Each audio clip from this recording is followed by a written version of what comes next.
Good morning, children. Welcome back with a new topic from History, Grade 8, that is Ruling the Countryside. This is Sridevi from Thal Padmavati International School, Varangal. Today we are going to discuss about the ruling system of Britishers and the growth of indigo. So before we start this topic, let's have the brief explanation about outline as to understand the hierarchy about the countryside. So, first we have villages. These villages are known as the royals. Next to the villages, we have the senior member, that is village headman, and then there are the zamindars. There are three systems of settlements we talk about in this lesson, that is permanent settlement about the zamindars, Mahalwari system which focus on village headmen, and Raitwari system that is focused on riots, that is the farmers or the cultivators who cultivate themselves in their own land. This is the hierarchy in India, and now you have the Britishers who basically try to impose farmers for the collection of revenue from different sources. So now you have Britishers who initially started the permanent settlement. Then close to that, Mahalwari system is in North India, and next Raitwari system in South India, and we understand further about it. Let's know about the tutorial colonial power. In the last chapter, we talked about how the Diwani system worked. We said that this Diwani was occupied by the Britishers. After that, about Robert Clive. So basically, it was Robert Clive who led this event, and finally, you have East India Company, which was appointed by Diwani of Bengal. Before the East India Company, Divan was what was the scenario? It was simply that all the money, the gold coins, cash, which was coming from Britishers for the maintenance of ports or providing the army purpose of trade. However, once Britishers occupied the Diwani of Bengal, all the things that were coming in or flowing in from British are finally stopped. So there was no further import that was coming from Britishers. Everything could be self. They need not have to work to British to get money. That was first and foremost thing in this lesson. Now again, as they occupy the Diwani of Bengal, a large collections and assessment system was developed.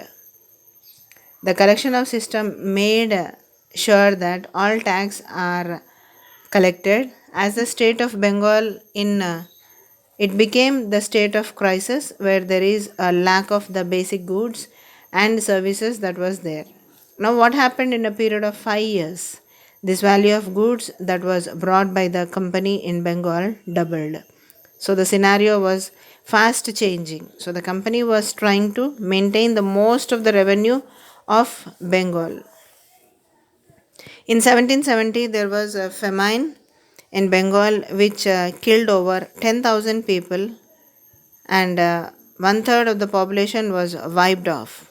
So there were ideas to improve the agricultural estate. So they started the idea given by the Cornwallis, who talked about a permanent settlement in 1793. As we discussed, there were three revenue systems: permanent settlement, a Raitwari system, and a Mahalwari system. And this is what Cornwallis discussed about the permanent settlement in 1793. As we said, that permanent settlements was about the zamindari system. So you could have that, and zamindars who became the whole and soul, and these zamindars were basically responsible for the collection of revenue. So you have the zamindars collecting the revenue from various villages. That was whole purpose of the zamindar. Now this system was the foremost thing here was the amount that was to collect is fixed.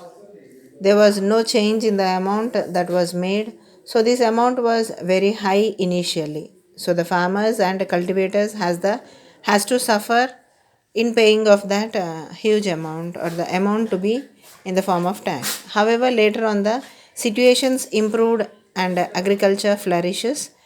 What happened was Britishers felt that they are changing very less amount, they are charging very less amount, and they wanted to increase the amount.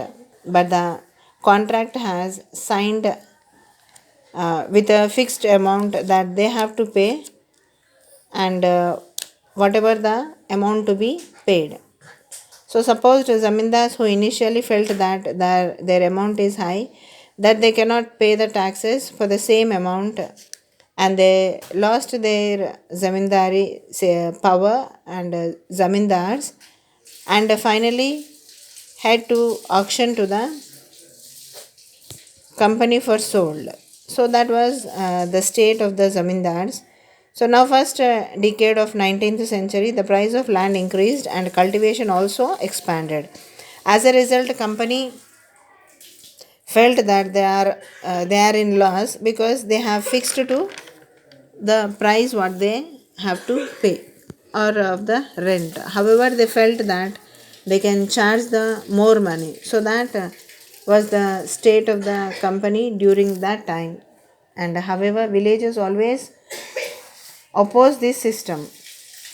Now there was a new system that was developed by Monroe, was basically devising this system of fixed system of rent or revenue collection was not act. So he introduced the concept of mahal, which was mahalwari system in a village or a group of people. So each group has village, that is a village headman.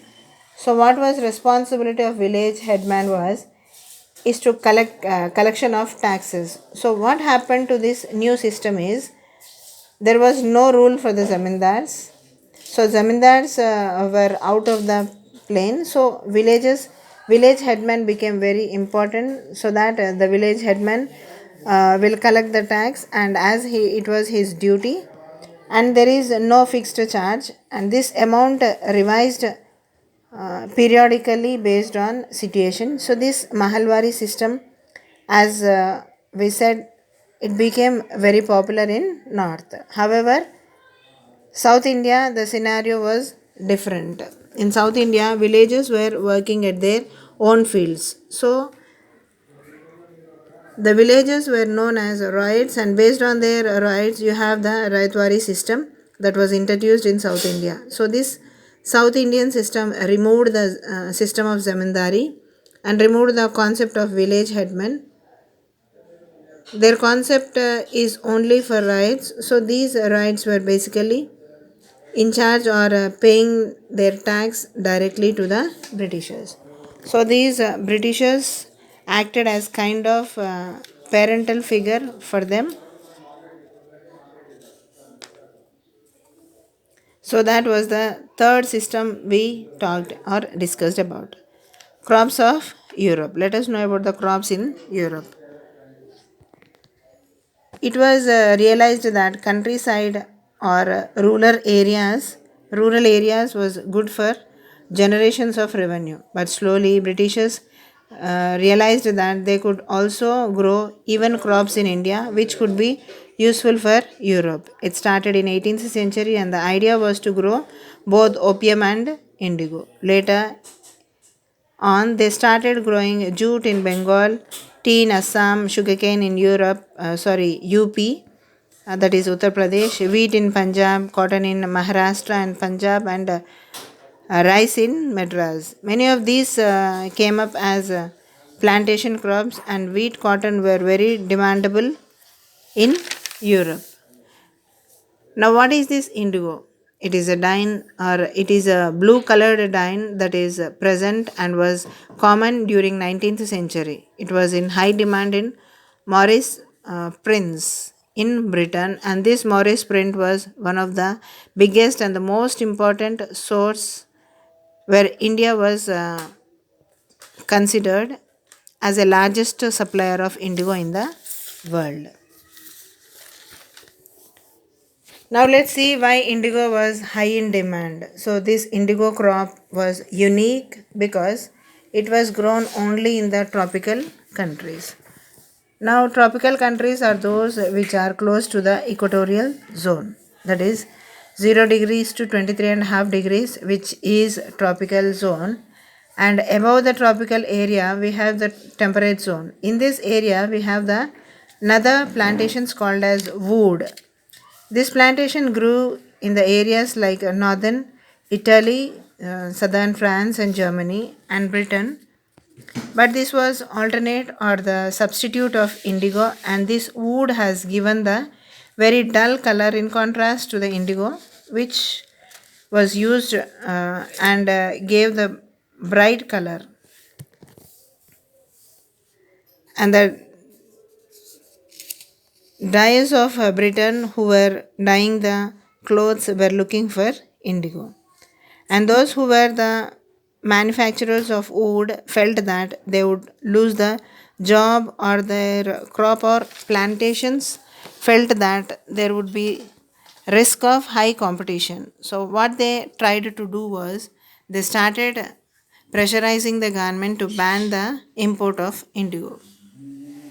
So, however, for 4 years it happened, but later on in 17th century, this ban of indigo was relaxed, and finally there was a cultivation of indigo in Saint Domingo in Caribbean islands by French and the Portuguese in Brazil, Spanish in Venezuela, and a few more other places. So these indigo plantations require a kind of huge labor force, and most labor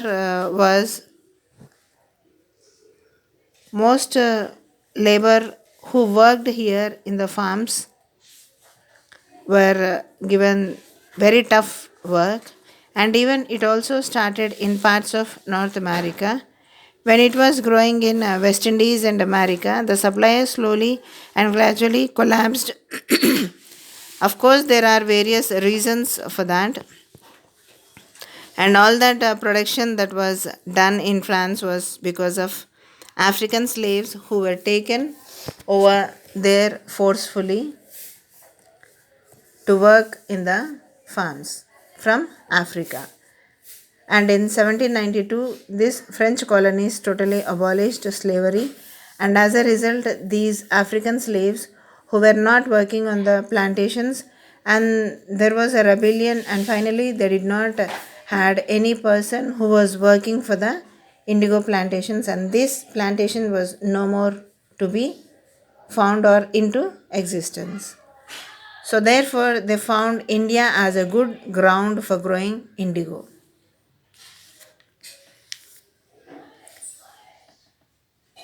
And in India in 18th century, that is in 1788, 30% of indigo that was exported from India, and it increased to 95% in 1810.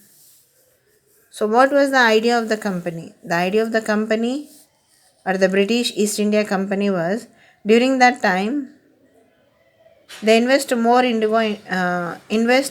money on producing or cultivating the indigo, so that they have more plantations. Even many of the officers who were employed there left their jobs and started working into the indigo farms. They purchased to dine for the indigo cultivation, where these are used in printing out the cloth, which was having a good demand in European countries and other world countries. Now, this indigo cultivation comes under two ways, and one is the niche and the other is the royalty. Niche was the cultivation that was a kind of very meager cultivation. Now, let me tell you with an example, children. If I have a piece of land, I could do indigo plantation. I will hire the employees, and they would work for me. Most of these plantations were already in the densely populated areas, so there were only scattered plots here and there, and they were trying to bring all these plots close to the indigo factories, where they had the processing of work to be done easily, where it would be supplied easily to the factories from the nearby places. For all this work, they required the mobilizing of labor which was not very easy, and again, one bighah required at least two plows, and this was a huge investment and maintenance for the individual and was not easy and cannot be practically done. So they introduced the Raiti system. The Raiti system was a cultivation on the planter's own plant. So if I am the owner of a land, I would cultivate on my land, and all the Raitis, that is the farmers or the cultivators, had to sign a contract which was known as Satta. And under this contract, they got a cash advance at low interest, and they had a loan that was committed to cultivate indigo on at least 25% of the land. So after the land occupied, they have to cultivate indigo at least 25% of their land's area.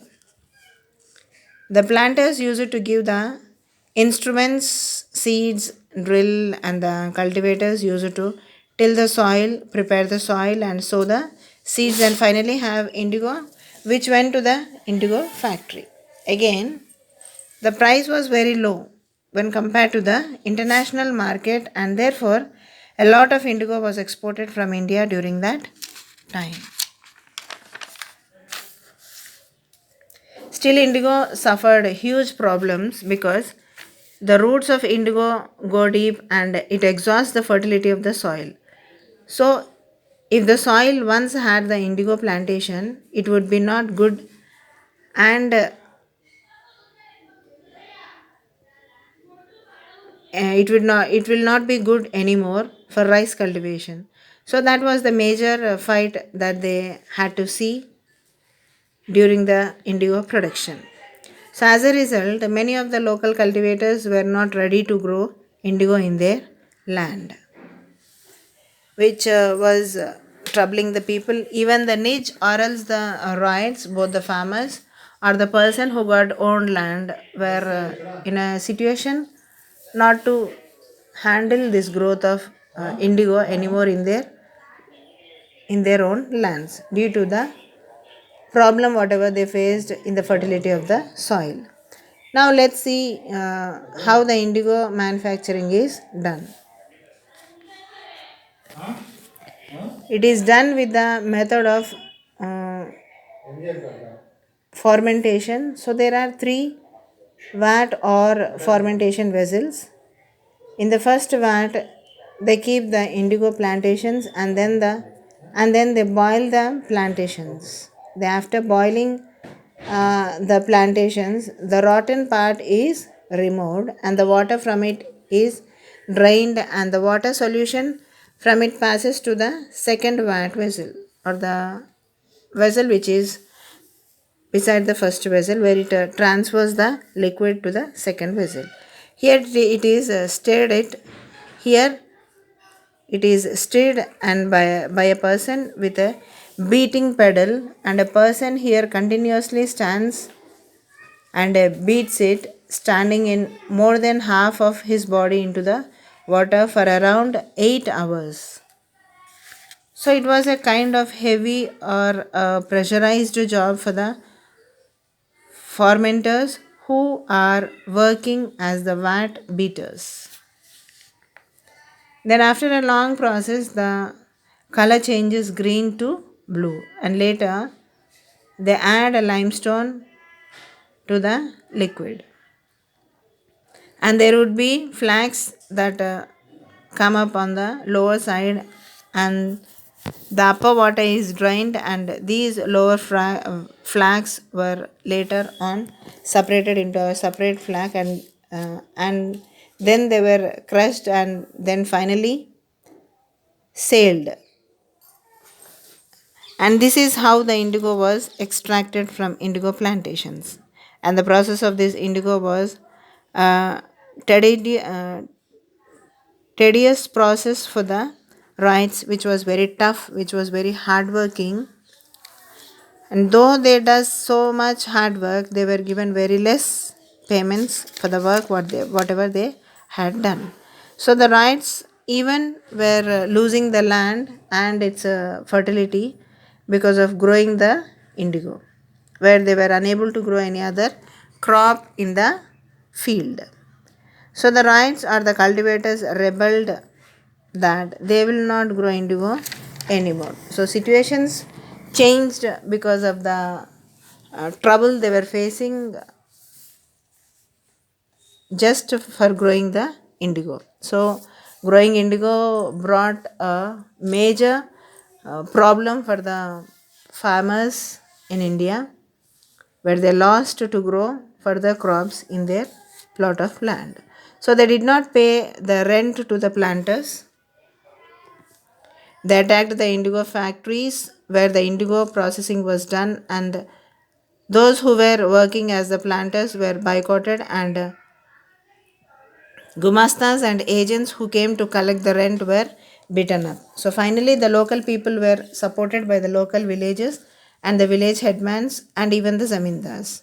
And this gained power over the years. This scenario improved further, and then what happened was Britishers became very particular or very confident that with the fact if they would force the cultivators, there could be another rebellion after 1857, which happened. So the Britishers didn't want that situation to bring back. As a result, Magistrate Aden issued a notice stating that Riots would not be compelled to accept indigo contracts. It again came out that Queen Victoria had declared that indigo need not be sown again. And government decided the existence or existing contract should be continued, and there is no need of further renewal for the contract, and the choice was left to the Riots. Either they continue or they may stop growing the indigo. They slowly and gradually the Britishers moved away from this growing of indigo. Later, in the place of natural indigo, synthetic indigo was started and was developed in science and technology with synthetic dyes, which has come up. And the other reason was Mahatma Gandhi visited in 1977 to Champara, which was also against the Britishers' oppression for the indigo plantations. So this is how the indigo production was done in India, and the situations where the farmers faced in India. It was about the permanent settlement, Raitwari system, and Mahalwari system, where different situations were being faced by the Indian farmers to grow the indigo. That's all from the lesson, children. Thank you.